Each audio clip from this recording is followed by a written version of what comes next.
Continue The Blight of Luxury, which is chapter 15. That's in part 2 of Alexander of Macedon by Harold Lamb.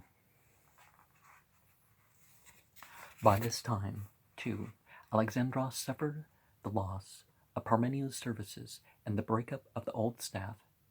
Hephaestion was no more than a very gifted viceroy. The Persians called him a wazir, and the magnetic Craterus, a fine divisional commander.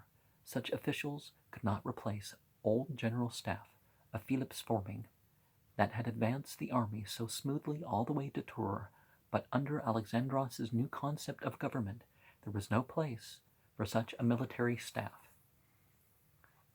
Many stories are told about the execution of Philotas. It seemed that as far back as Damascus he had picked up a prostitute, one Antigone of Pudna, and as long before the residents of Memphis. She had gossiped about Philotas, who had told her the Macedonian success had been won by his father and himself, and not by the youthful and inexperienced Alexandros. The king appears to have summoned Antigone and questioned her, without taking any further notice of the talk. Unquestionably, Philotas had been insubordinate and arrogant, recklessly giving away money and garments as lavishly as Alexandros, and opposing his commander stupidly in personal matters. As commanding officer of the elite companions, Philotas enjoyed prestige with the troops almost equal to Alexandros's. Now, Alexandros listened to everybody, and certainly some of that made it possible, but he didn't always do exactly as this commander or that commander thought was best. He did what he thought was best, and a lot of that made victories possible.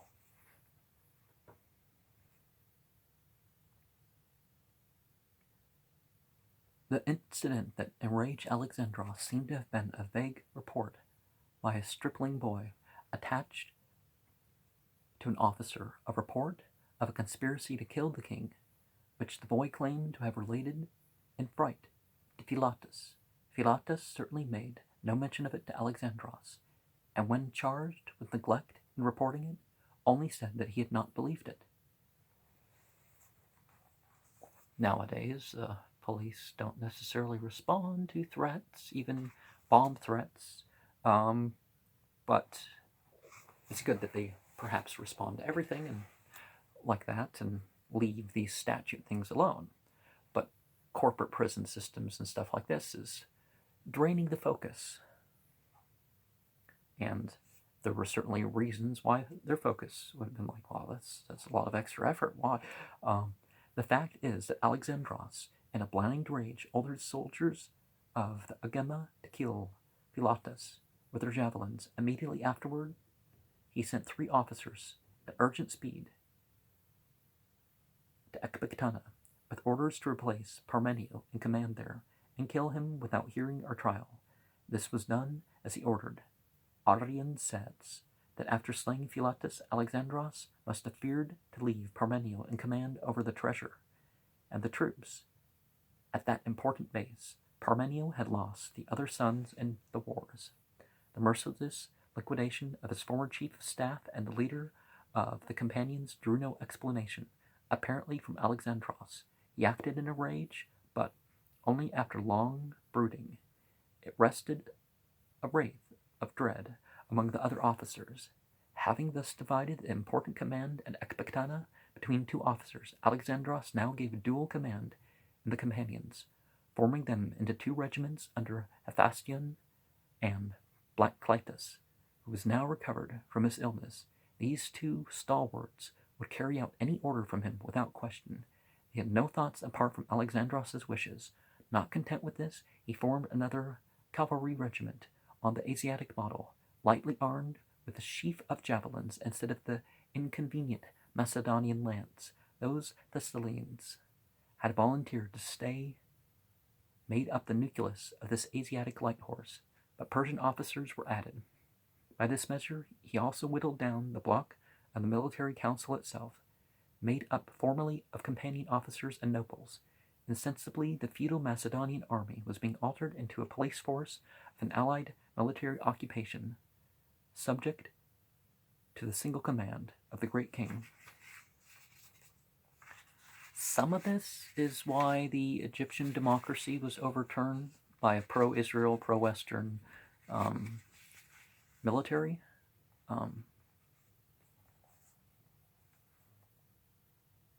Some of it's different, of course. At the same time, all of the soldiery came into the dependence of one man, Alexandros. No one else could lead them back now to the safety of the former lands. Meanwhile, the Macedonian army, or at least the column advancing with Alexandros, had got itself lost. It happened in a curious way. The army knew where it was on the earth's surface, but it no longer knew where that point on the earth's surface might be. It had marched off the map, off the only available Greek maps. The surveyors, directed by Baton and Diognetus, had kept up their calculations of the distance covered each day, even during the race across the desert. They had kept themselves pretty well oriented. Probably they had used a shadow stick. You know, you can take a stick and you can find east and west, taking smaller little sticks and maybe I shouldn't. An upright pointer casting shadows on a smooth field of sand or marble. By marking the points of the shadows and each half hour, they could distinguish the shortest shadow, cast at noon, the line of which would cut the horizon at north. Okay, they explained it, I'm sorry. Their own rough calculations would have rendered much more exact by the skill of the Egyptians and Chaldean astronomers now accompanying the army. Now one of the foolish arguments that reformists use, and there's proof that the Arabs and the Persians that early encountered Islam knew better. The calculation of the moon was within 6/10 of a second, the lunar month. So the idea that, they just didn't have good calculation for the lunar month. And there were other systems that were pretty, maybe not quite as precise, but pretty good. That they could calculate all the different patterns throughout the years that the moon would appear in the sky. And so the idea,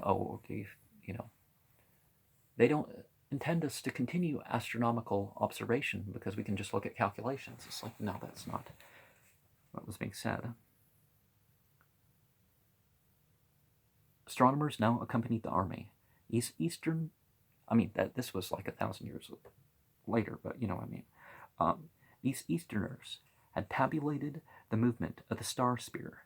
They could estimate latitude very closely, so by now the Macedonian surveyors knew their position in relation to Persepolis, or Ecbatana, or the Blue Mount, towering to the ether above the ancient ray. But the last true landmarks of the Greek world chart had been left behind at Babylon, and the twin rivers, Tigris and Euphrates. They had been the eastern limit of the Oikoumene, even known by hearsay to Aristotle and the Greeks. The Macedonians could no longer calculate where they were in relation to such old landmarks as Tur or Mount Hermon or the mouths of the Nile, nor could the Persian scientists enlighten them as to that. During the race, after Dariavush, they had neither time nor occasion to worry about where they were. There were certainly things among the mythology of the Persians, but was it per se in common knowledge? About 20 of the 21 Nasks of the Avestan were somewhat gone. They were inventing the Den card to replace some of the tradition or try to recover some of it, although it was more directed by priestliness than it was legends of inspiration and revelations that were lost. But that's the Zoroastrianism playlist, so that's we'll talk. Following the death of that unhappy great king, the Macedonians looked around to see where they were and found themselves straddling the great east-west caravan route with villages sprinkled along it at intervals of a day's pack animal march. Southward stretched the shimmering desert plain where ghost towns took shape in the midday heat, vanishing towards sunset. To the north stretched the familiar mountain wall, dominated by the Blue Mount, the same barrier, they thought, that they had overlooked at Ecbatana, and had left behind them at the Sicilian gates, where they first dropped into the heat of this red plain. At those Sicilian gates they had known this barrier range as the Taurus Mountains, and they assumed that they were camped now outside the same Taurus. Although the Persians knew nothing of the name, it was a natural mistake. Furthermore, they had found themselves outside a winding ravine, temptingly cool and wounded. Actually, they were probably on the stream that flows by the village now called Chas Giron, and not at Damagon, the ancient Hecatompyla, or 100 Gates, as had been assumed. By returning north into that ravine, the country people assured them that they could cross the barrier range and find themselves on the shore of the great inland sea that stretched for an unknown distance to the north. It was only 4 marches or so to the shore of this mighty sea. Now, the 100 Gates represent a sort of totality of divine names: 99, 101, 100. You know, in the thing that people keep missing in the Islamic tradition, 99 names, you add the 4 list up, you get 101. 101 names was the traditional recital of the names of Ahura Mazda. If you look at the greater Islamic tradition, you get 319. It's basically the same thing. So we can say that this kind of represents this ancient tradition of around 100. Perhaps with one kept left off, like the secret name or something. Naturally, the more general God as a noun, as a verb sort of word. Naturally, Alexandros turned off the caravan route immediately to explore that unknown sea. They came out through pine forest, where wild folk thronged the heights, to stare amazed at the passing army upon a cool gray beach, where the water tasted fresh because of the many streams rushing into it. They found swarms of waterfowl and only a few small fishing craft upon this unexplored shore. It was actually the southern shore of the Caspian, but the Macedonians had no way of knowing that. The fisher folk called it the Sea of Birds, or of Zelan, or even Parth. That did not help any. A mild swell beat along this dark, fertile beach, and unquestionably the sea was great in size. A hot argument began between the readers of the Greek maps and the surveyors.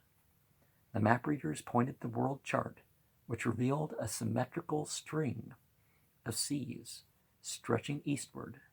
The Great Mediterranean, the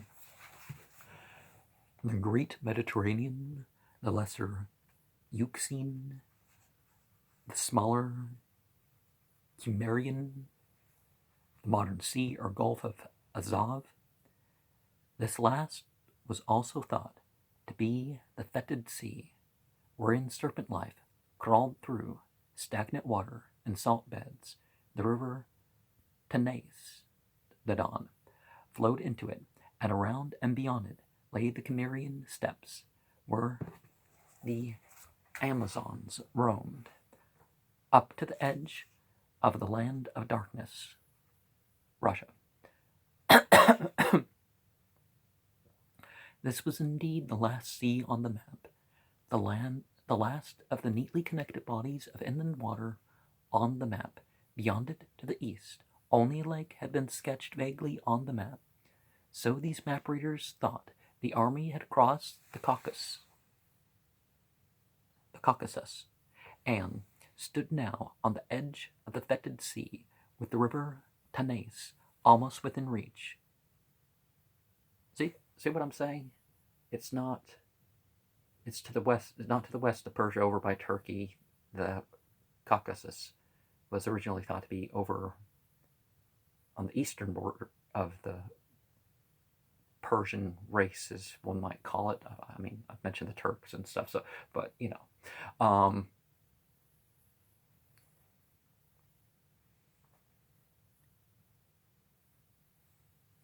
River Tennis, almost within reach. Only the water of this surf tasted fresh, and no serpents could be seen swimming offshore. Wait till they encounter the women, right? No. You see what they really think deep down. Some of them are like that, but not, The surveyors and Persians did not agree to this. They thought that the army had crossed the main barrier range, the Taurus midriff of the earth, to the shore of the half-mythical eastern sea that opened into the surrounding ocean in the north. Apparently, Alexandros agreed at first with the map readers, but soon became convinced that the surveyors were right. If so, they had advanced much farther to the east than they had supposed, and the oikumene must extend accordingly, a greater distance towards the rising sun than the Greeks and Aristotle had estimated.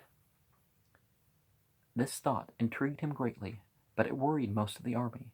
They'd heard that against the heights of the Caucasus, the Titan Prometheus had been chained, and there or thereabouts, even the reckless Argonauts had turned back, even though they had the hero Heracles to fight for them, and the enchantress Medea to lay convenient spells for them.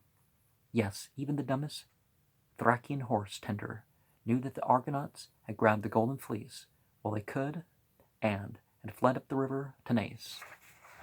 It's still in Afghanistan. They're doing the golden fleece thing to separate gold. If indeed the army had left the Caucasus behind, if it was actually skirting an unknown eastern sea, while there's other areas out there other than Afghanistan, but then it must be approaching the edge of the world, beyond which lay darkness or antagonistic spirit life. Perhaps the Amazons were here. Aristander would take no side in the argument, believing himself discredited. Nearchus and those who knew the lore of seacraft pointed out that the only shore smocks had been found on the strange sea. Ptolemy said that after meeting successfully all other armies, they should not be afraid of the Amazons. The officers who still had Greek text with them read upon the adventures of the Argonauts and pointed out how this dark sea did resemble the terrain at the world's end, shadowed around by circling trees, where silence may never rest, above the ceaseless moaning wave, stirred by the wind that breathes above the river Acteron, falling into an eastern sea.